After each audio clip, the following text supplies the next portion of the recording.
this series of videos, we spent 61 days overlanding through Namibia, Zambia, Zimbabwe and Botswana.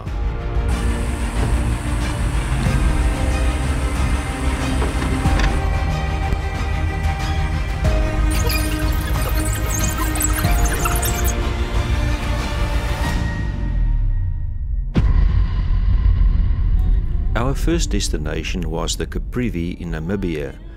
Officially known as the Zambezi region, most people still refer to it as the Caprivi Strip. In the western Caprivi, we stayed at Ngepi on the banks of the Kavango River, which becomes the Okavango when it enters Botswana.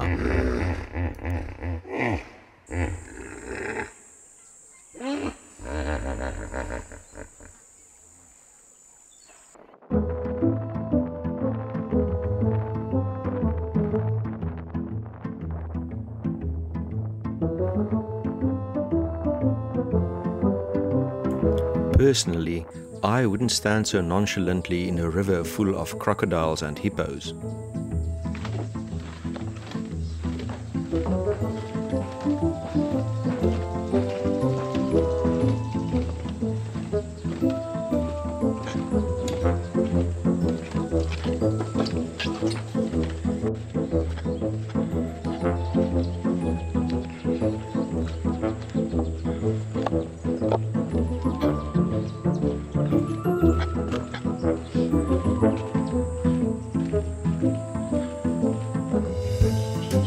Ngepi is quite a nice shady campsite, known for its interesting and even quirky ablutions.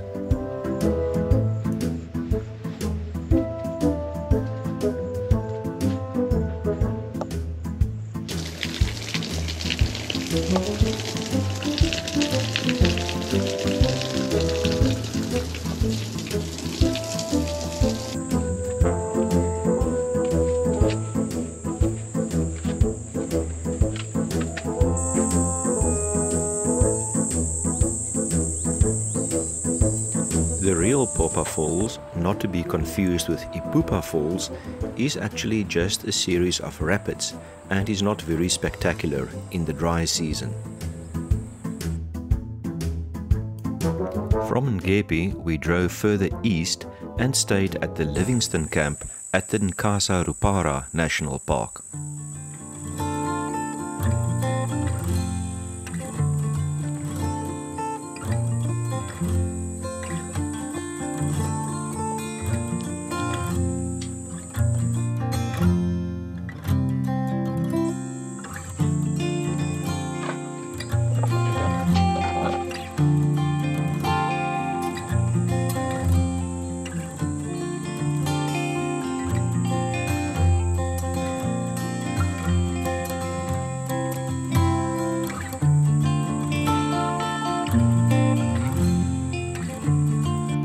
Nkasa Rupara, sometimes referred to as Nkasa Lupala, is said to have the highest density of warthogs in Namibia.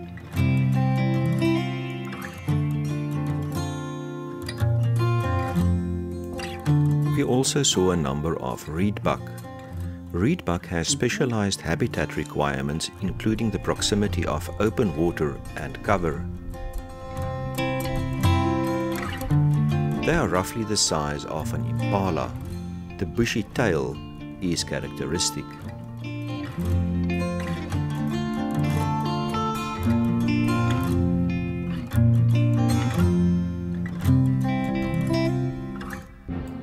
The zebra in Nkasa Rupara are known to migrate quite long distances into Botswana, with some individuals reaching the Nkaipans and even the Makgadikgadipans. Research into their migration patterns is ongoing. See the link in the description.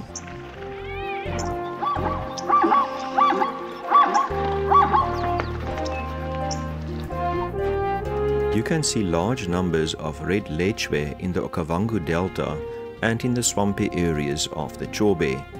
They spend a lot of time actually in the water.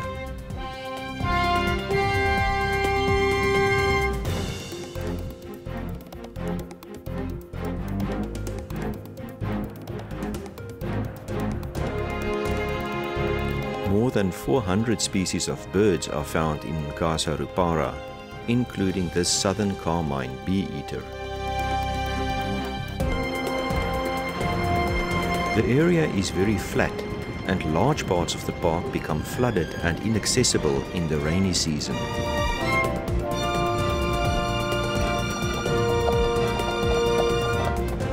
There were some recent fires, and our vehicle became quite sooty as we passed through the vegetation.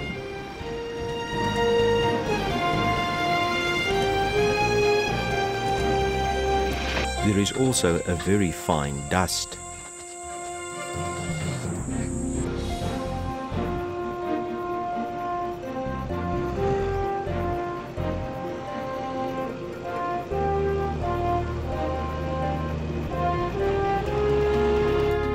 Botswana, Namibia, Zambia and Zimbabwe are cooperating through the Kavango-Zambezi Trans-Frontier Conservation Area, usually referred to as CASA. This is an excellent development as migration routes cross international borders requiring coordinated conservation efforts. According to the 2022 census, there are approximately 230,000 elephants in the CASA region, an increase of 10,000 since the previous census. Unfortunately, we did not see the aardvark. In fact, I've never seen one.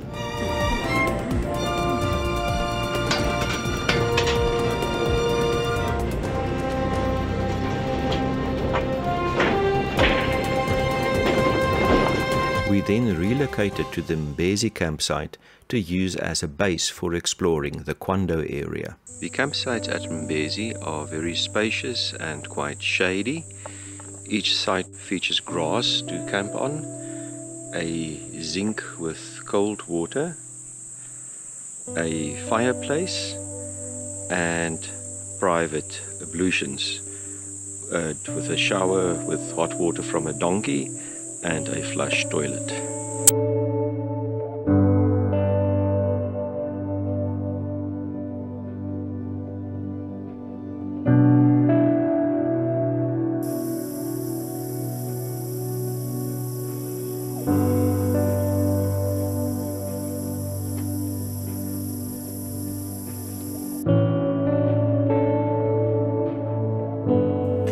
In Kwando, we saw lots of sable antelope known as swart-witpens in Afrikaans, which literally means black white stomach.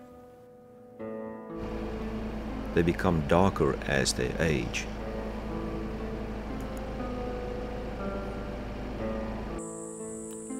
Kudus are large, graceful and mostly browsers. The males have the distinctive spiraling horns that appear on the logo of the South African Parks Board.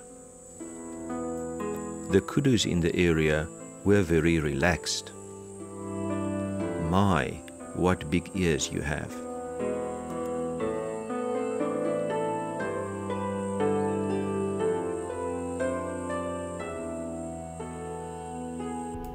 The Kwando area is also a birder's paradise.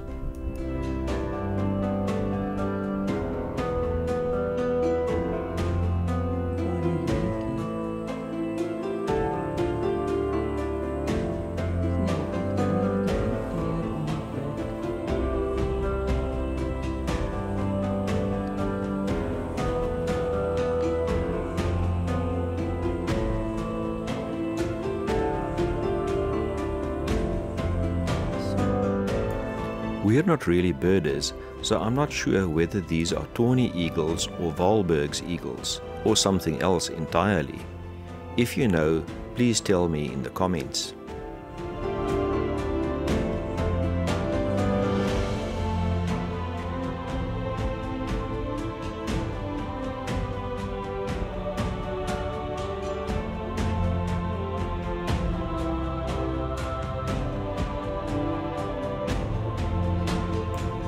At Horseshoe Bend there is a nice viewing platform.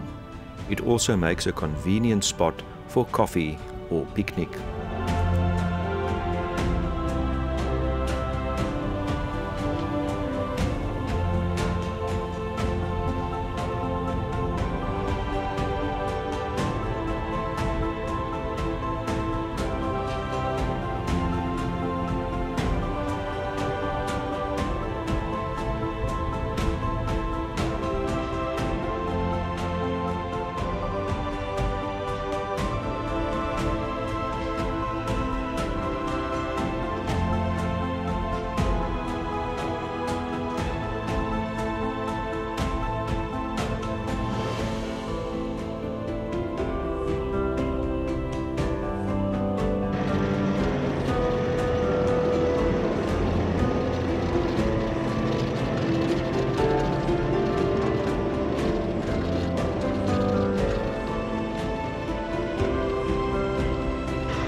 are a few patches of quite thick sand in the Kwando area.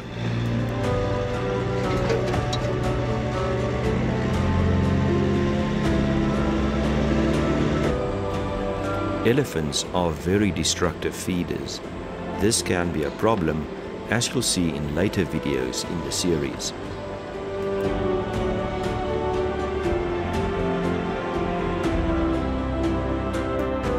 On leaving the Kwando, we proceeded to Katima Mulilo to cross over into Zambia.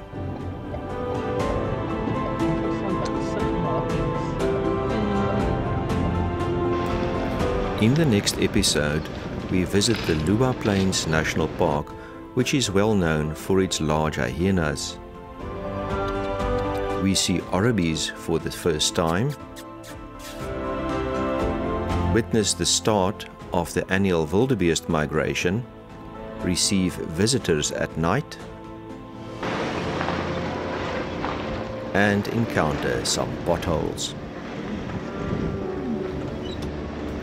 If you are interested to see how our trip through Zambia, Zimbabwe and Botswana develops, do consider subscribing.